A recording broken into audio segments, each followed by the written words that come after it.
from there to here. So, Maria, welcome. Thank you so much for taking the time to chat with me. Well, I'm from Bogota, Colombia, the capital city. I was born and raised there. It's a beautiful country, a messy one, but it's amazing. It's full of very charming and warm people. I think that's what I miss the most of my country. People in Colombia, it's very happy and they're all very welcoming and very, I don't know, like touching, and everyone is always happy and trying to make you feel good. And that's very nice of my country. And it's a country full of nature, which is something I also miss. All the fruits, the flowers, the mountains, trees, and that natural environment that it's amazing to grow up in. So yes, I'm a second child of a family of 3 kids. Yes, well, my dad family is a big family. He had 14. Oh my There are God, I 14 bet that's kids. a fun family gathering. Yeah. So I have lots of cousins. Yeah. Yeah. So there was always people going, running, and we were always doing. Now, did you go to university in Colombia or did you do that in Spain? Yes. Oh, wow. No, I did it in Colombia. I decided I wanted to be a doctor when I was like 7 years old. I don't know why. There's no doctors in my family. And suddenly one day I just said I want to be a doctor, and that idea stuck in my mind and it's still there. So my mom was, yes, I don't know why. My dad is an engineer. My mom is a designer. My sister is also an engineer. My brother, he's in economics, and I'm the doctor. I don't know why, but I just wanted to do that and I did it. So I went to medical school in Colombia, and then I wanted to do ENT. But in Colombia, education, it's good education is hard to get in because most of the universities are private. So you need to pay a lot of money. And sometimes the access to the programs are not very clean, especially for the postgraduate courses. So you might need to have some contacts or whatever, and it's not very easy to get into the program you want to get in. So that's how I end up coming to Spain. I finished medical school and I really wanted to get to ENT. I started to search program and to apply. In Colombia, you apply directly to the program and the hospital. It's not like in Spain that it's a public system and you just take a test, and when you get the result test, you can just choose whatever specialty you want in any hospital in Spain. So they do it, for example, I don't know how to say that in English, sorry. You just do the test, everyone does it, and then it's the number 1, 2, 3, 4 of the results. And then we just get together in Madrid and they say, okay, number 1, what do you want? I would like to do plastic surgery in that hospital in Madrid. Okay, that's for you. Number 2, what do you want? And that's how you apply for any specialty in any hospital in Spain. So it's a tough process. And depends on what you want to do. There are more or less spaces. For example, for ENT, there's only like 150 every year. But for family medicine, it's like, I don't know how many. I'm just making up the numbers, but it's 2,000 probably. So like the higher you are on that the depends on what you want. list You of just the need to have test, a better the easier it is to get exactly what you mark. want. Now, you know what I mean in the test. Going back to Colombia, because you did say it was very interesting trying to navigate the what you want, postgraduate school. Are there any other negatives about growing up in Colombia that you would care to share? It's interesting, but there are some security issues. And I think the worst part is that the opportunities for everyone are not the same. So the social classes are very, very limited, and there's a huge space between one and another. Either you're very lucky and you were born like in a good society position, so you have access to many things. But if you were born in a not so good social position, it's very hard for you to grow up and to move into the next social part. So there's lots of poverty. There's many people who have no access to education, and that makes that environment is a bit tougher for everyone. That there are needs around the people, and there's robbery, and there's not the same. Hungry, and people around suffering because the opportunities for everyone are not really good. So they are not the same. So I think sometimes that's people hard. don't realize. It's hard to see, and it's I just hard look to at the work United with, States. and it's hard to be part of as well. how many opportunities we are given no matter what. And the systems, I mean, no system is perfect. Everything is flawed. You can say that even about here in Spain for comparing and contrasting like governments and stuff like that, or even the education, like how do you get into med school or Sure. your residency, as we would say it in the US, like, there's different ways of doing things. None of them are right or wrong. Some of them are just a little bit more equitable than others. Or, yeah, there's a chance you might actually succeed or you could grow.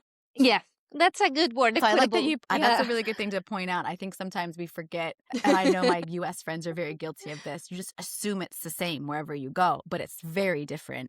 Very different. I've only been to Colombia once, and that was to Cartagena. So, yeah, loved it. It's Fucking loved very it. It was, different. and Yeah. everybody was very lovely. There's always people in the tourist areas like trying to sell you stuff or like whatever. You have it here, you have it in the States, Mexico, like Cabo and like Tulum are always really bad.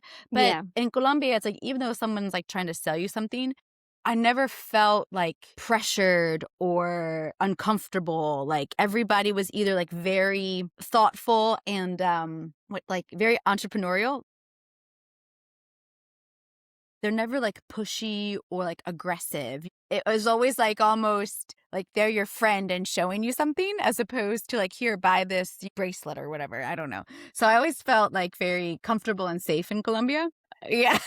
Right.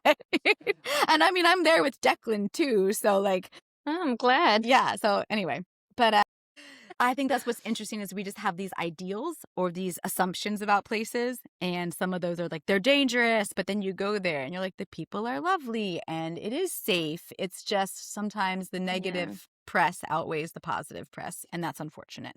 Thank you, America, for that. Yes, Colombia has a very bad reputation, unfortunately. But it's a lovely country to see Yeah, I and want to go to to the mountains walk there. around, I've heard and they're gorgeous as well. there are many, many places to visit. So, That's good. okay, let's go back. So what made you decide to go? Why was it Spain? Was that an easy opportunity for you to continue education? Well, that's a love Being story, Colombian? actually. Okay. That's more like I a have love time. story. Well, my sister was living in Australia. She's actually Okay. still living there, and I thought going in Australia to do my residency there because my sister Okay. was there, and I have been there, and I love the place. But then I started working, and I met my husband. I met him at work, and he was planning to come to Spain to do the residency. Okay. He was the one who chose the country. Actually,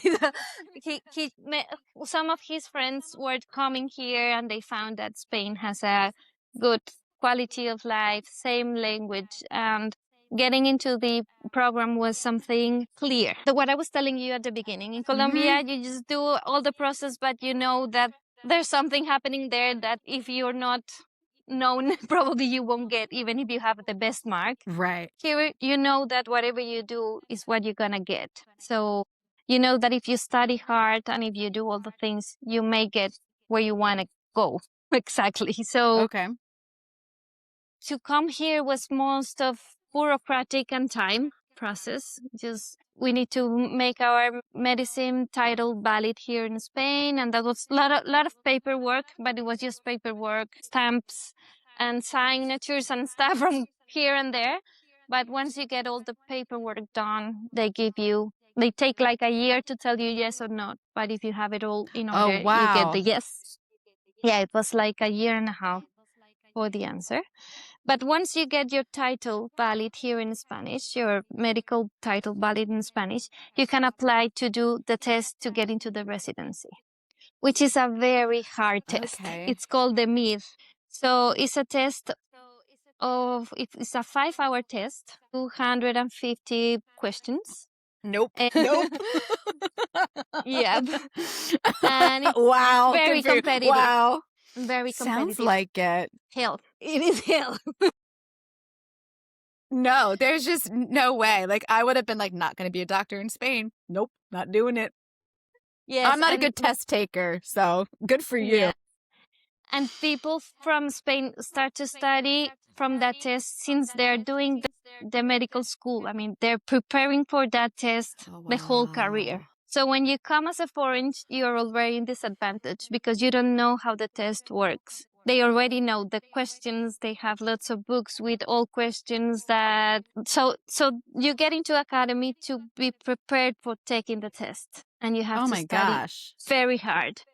So you start doing the test and they say, okay, this is the valid question, but this is the answer. But normally what they take for good is this one, not that one. There's no way to know that if you don't go to that school, you know? Oh, So so you there's really, like the most right answer, and then there's kind of right answers. Oh, exactly. that's so annoying. Yes. And they have like, if you have two questions wrong, they delete one that you have right. You know, it's like for every two wrong, you got one right bad back. It's very hard. It's very hard to get that test right. Wow. So you really need to study hard, very, very hard, but then you get it. Once you get it, you get it. The other problem is that as a foreign, there are only some spaces for foreign people.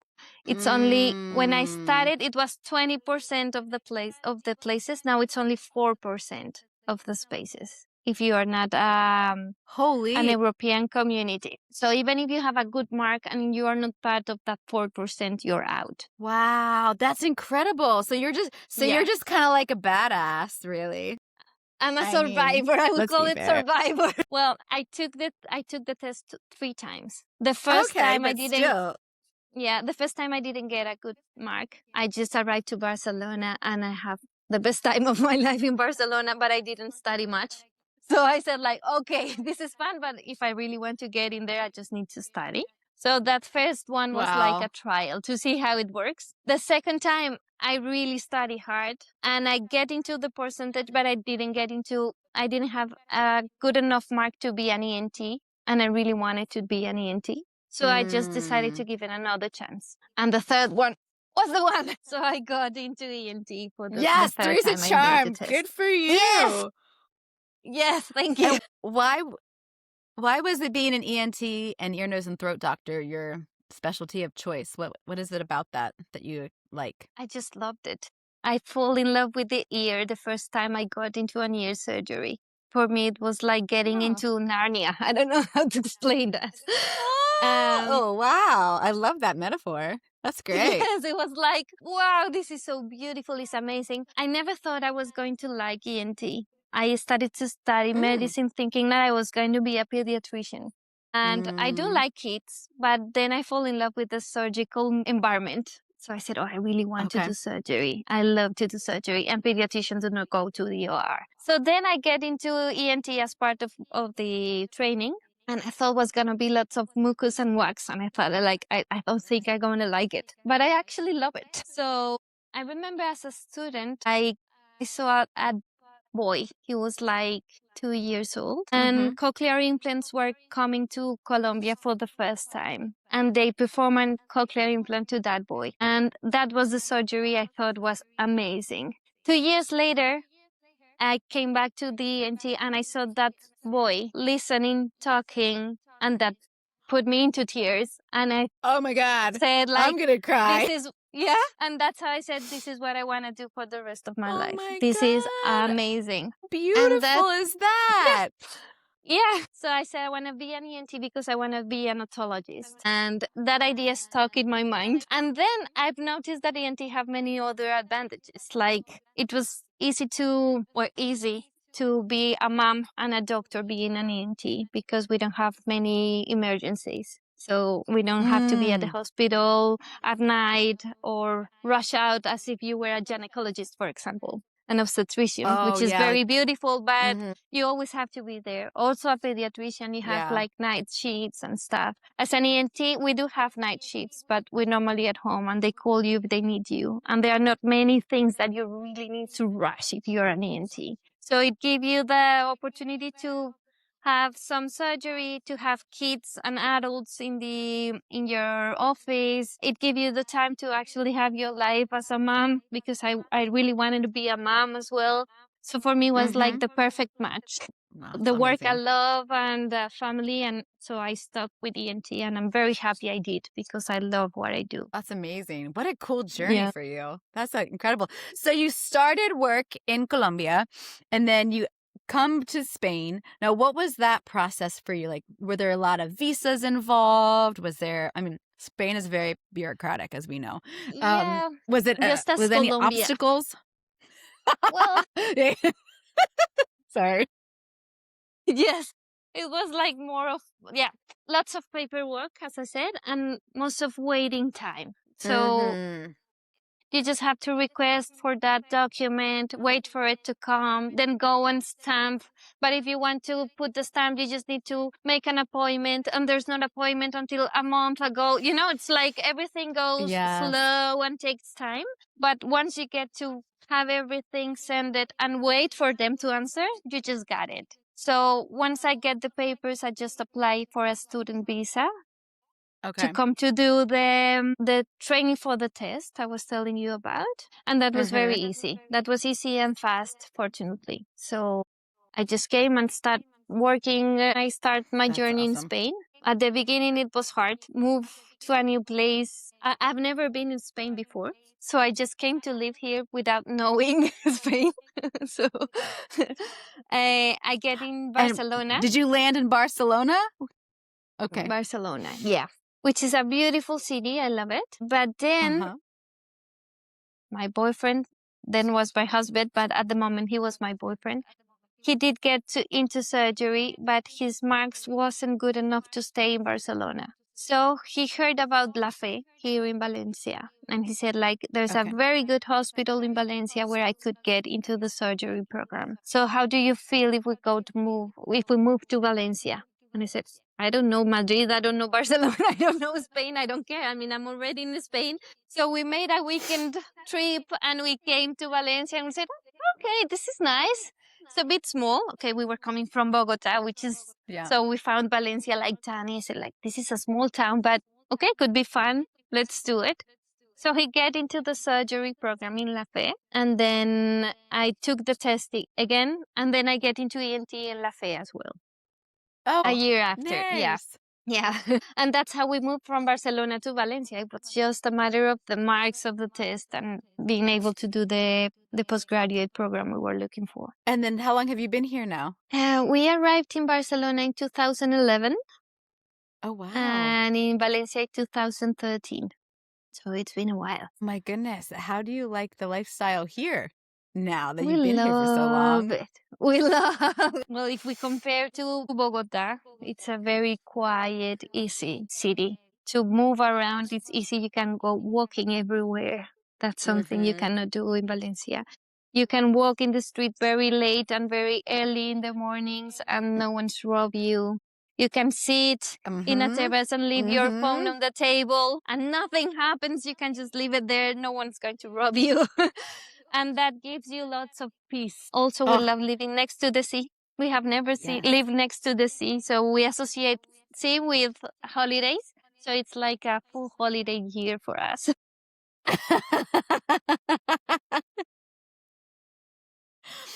And I'm yes, also, we really like it. I mean, I'm very biased. I love it here too for all of the reasons that you are listing. And just to add to it, like the other day, Valentine's Day, I was out with a girlfriend of mine. We just had dinner at her house, whatever. And I fall asleep on her couch and I wake up at like 2 o'clock in the morning. I'm like, okay, I gotta go home. And I just walk home at 2 o'clock in the morning and I'm perfectly Yes, fine. that's Nobody bothers amazing. me.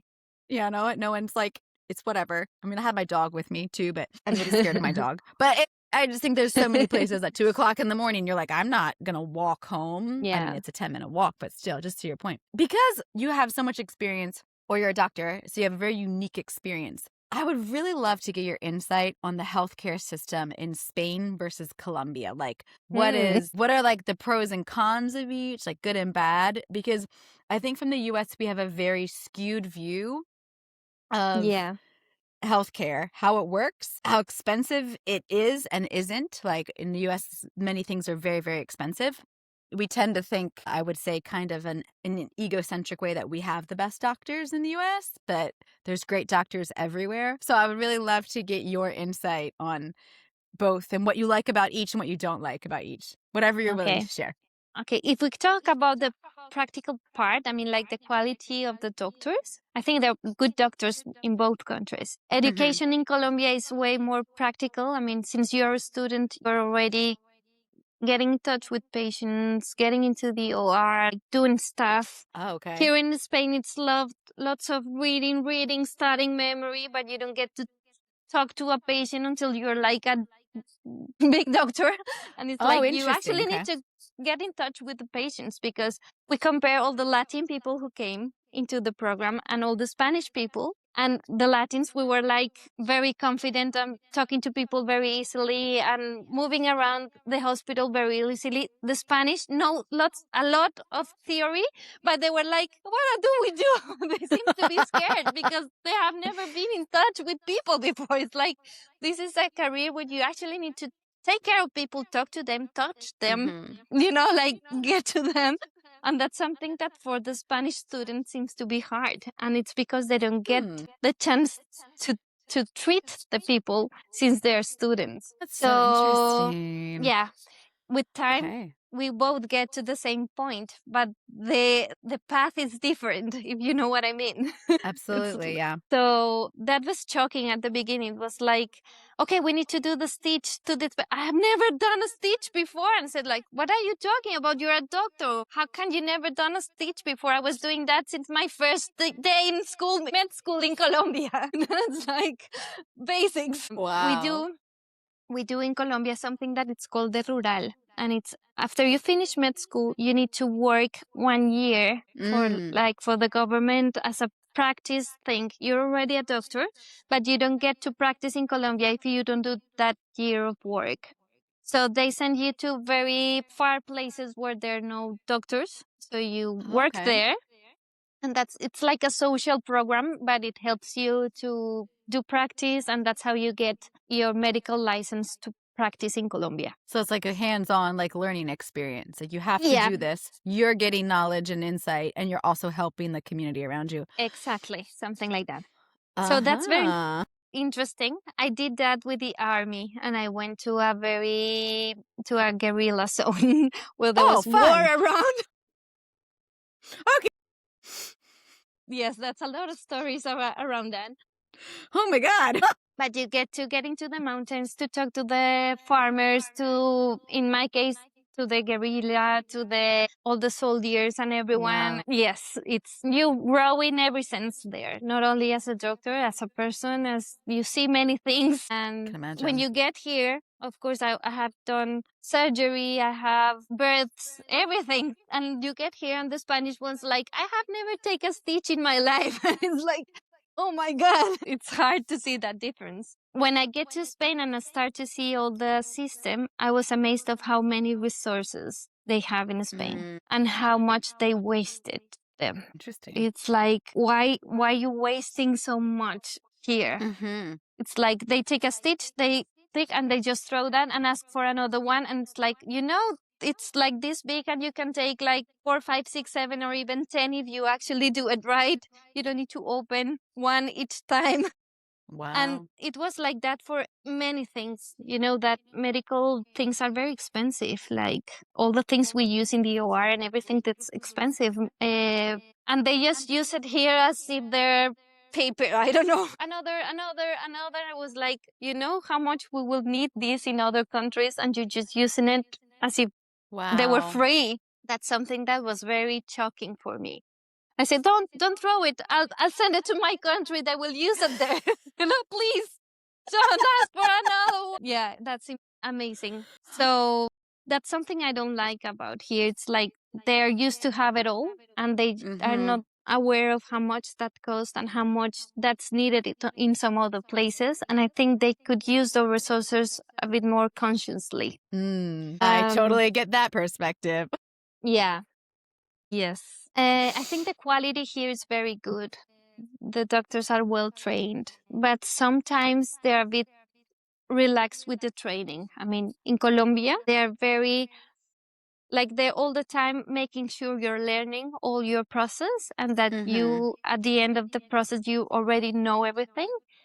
Here, it's not like that. Once you get into the program, they let you do whatever you want. and you can be very good if you want it, but if you don't, you can just pass by and end up with a title that you may not deserve.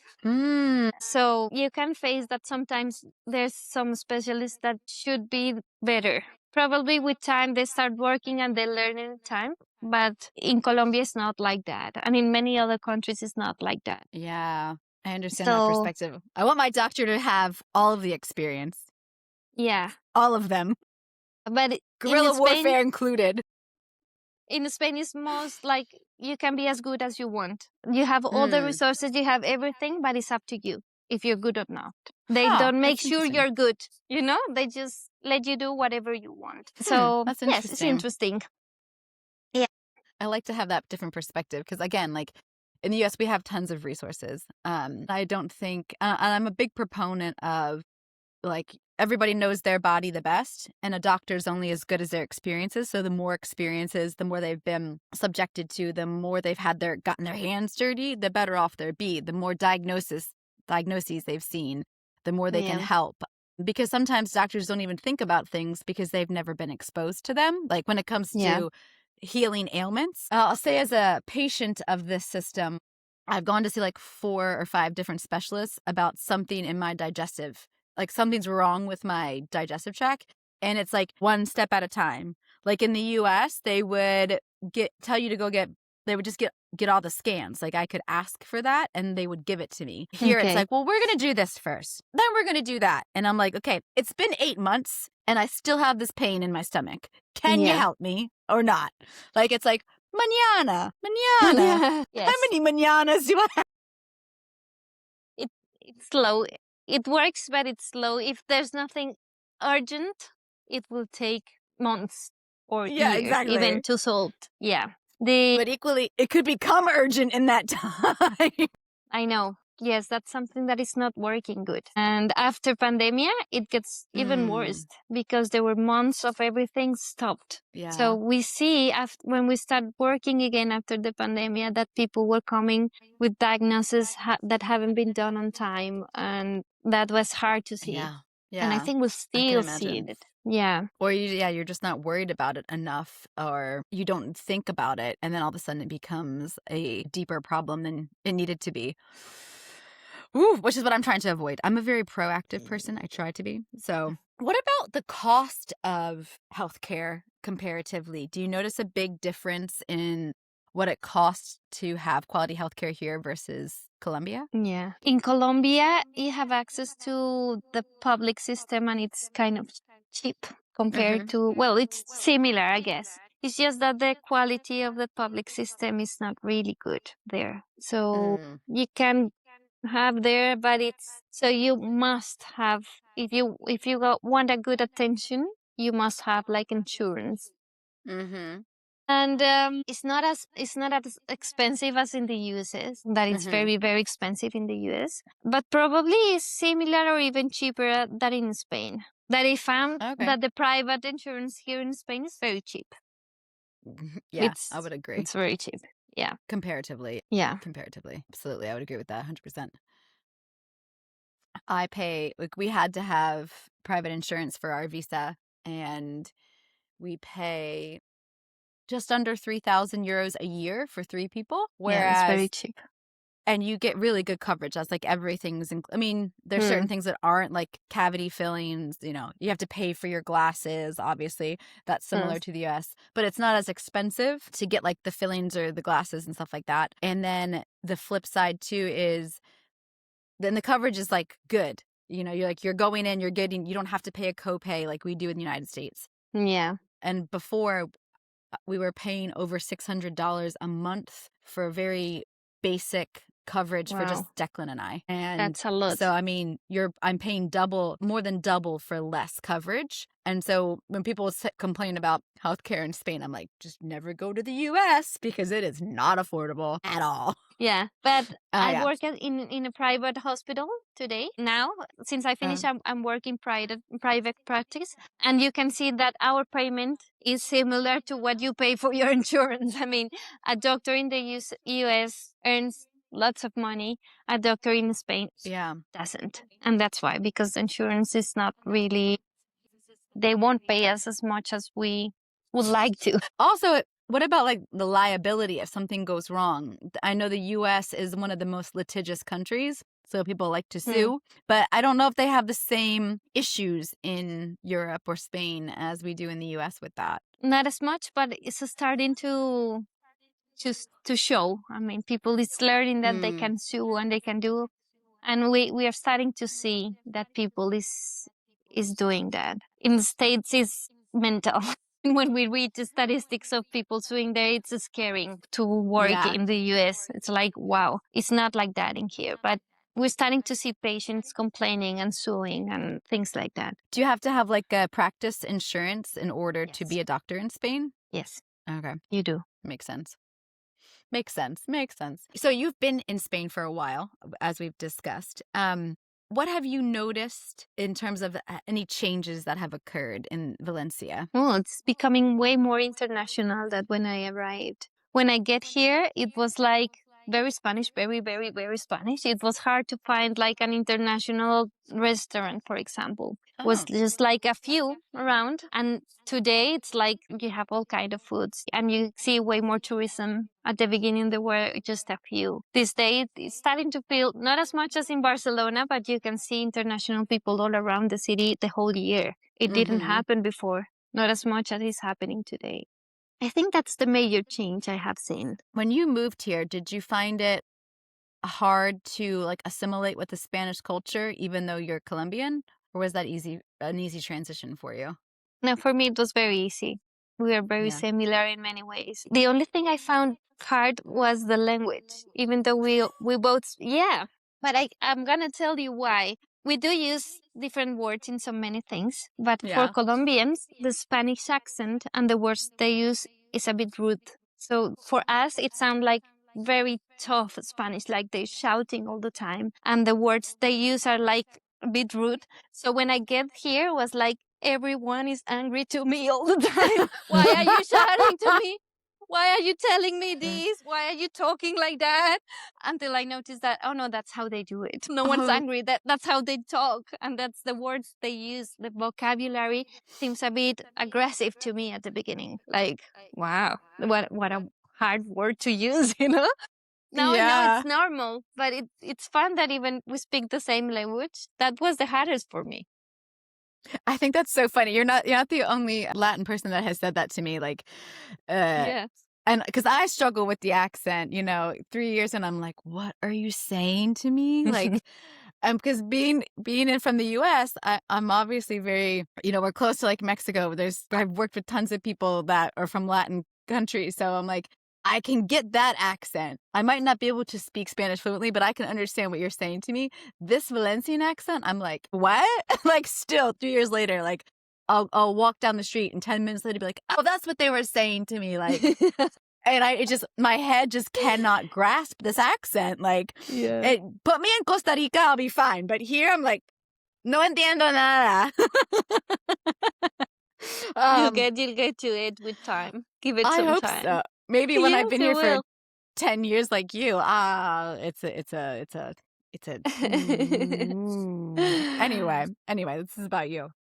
In all these transitions, how do you think that they're impacting the city? Do you think it's good to have all these tourists? Bad? Both? I love it. I Yeah. love it. I think it's good to have people from all around, to hear different languages, to see different cultures walking around. That also opens new opportunities of different kind of stores and stuff like that. And I Mm. like it. There are like more events to welcome people. So there's music in the summer Oh, more than yeah. before. You know that you can see how lots of tourism brings more life and activities to the city. And that's something I really enjoyed. So yes, I like it. Is there anything you miss about life in Colombia? So you've mentioned like the foods were really great but is there anything now you're like, "Oh, I wish my kids had that?" Probably a bit more of nature, Mm, like all that's the fair. all the yes. Well, of course, the family part, that it's always hard, but that's something personal. It's not about the country, it's Mhm. about the situation of being abroad. But Mhm. as the country, I would love them to have more nature. Yeah. Oh, yeah, the accessibility, like, you can get to a lot of places fairly well, but to really get into the mountains here, like you need a car. I don't have a car. No, it's just that the nature there is different. You can go to Mm, the actual forest, like to the mountain, that the mountain is full of animals, and it's different yeah. and it's beautiful. Again, I've never been to the mountains in Colombia. I've wanted You to go. most all the coffee growing zone. For me, that's Yeah. one of the most beautiful places in the world. You should go there Really? once. Yes, it's amazing. I went to, and I boycott the Starbucks one just because whatever. But in Costa Rica, I did like a coffee tour where we went to like a local coffee nut grove. I don't know what they call it. And it was super cool. And the other really awesome thing was I'd never seen a banana plant in real life. And I was like, what is that? And my friend's like, that's a banana plant. And I was like, really? That's how they grow? I'm sure for you that probably was a little normal, but for me, I'm like, what Yeah. is this thing? In Colombia, there's places where you just walk around and all the trees are full of fruits and you just grab one and eat it. Like mango, papaya, piña, watermelon, and many others that, like, I don't know, maracuya, lulo, and stuff that Oh, you might never see. maracuya. Yeah. That's just a fun They word to are say. supermarkets of only fruits and vegetables. Only fruit. That's the whole Wow. supermarket because there are a bunch of them. It's beautiful. You Now will love it. you obviously speak English and Spanish. Do you know any other languages? No, I I mean, wish. I wish I could speak two fluently. So, I mean, you're ahead of me. How have you found that that's helped you in your career? To speak English. Yeah, or just both two languages. It's been very important. I mean, most of the medical literature is in English. Oh, So it's interesting. very important to have English as a doctor. Also, I went to Australia for a while, to the UK for a while as a part of my training, and I wouldn't be able to do that if I didn't have the language. So it's been really important. And did you learn English from a young age, or was that as when you got older? No, at school. I At learned it school. at school. I've been trying to have this conversation with my son about how important it is to be bilingual. And a lot of that is because I'm not, and trying to learn a second language, like really in your late 30s and early 40s is difficult, especially It's when you harder. can't focus. And he's like rolling his eyes at me all the time. You know, we can give a shout out to technology. Sure, it's great, but it's not the same as being able to understand something in real time, like instantaneously. So Yeah. I always admire people who are multilingual, bilingual, Thank you. trilingual, whatever. I think it's just so incredible. I'm jealous and I admire you. I admire you. And you can do your job in two different languages. That is just so awesome to me. One Thank day, you. un día, un día. Un día. Paso, paso, paso. I'm coming. Vengo, yo vengo. Is there anything else we didn't know we needed to know about life in Colombia, Spain, or in general? Don't know. I don't know anything that's coming to my mind now. I mean, not much comes to my mind. So, well, I'm the mom who knows nada. My name is Brianna. This has been Maria sharing her life and her transition from Colombia to Spain with us, as well as her insight being a doctor in a foreign country. That's pretty fucking cool. And until Thank next you. time, I hope y'all are learning something you didn't know you needed to know.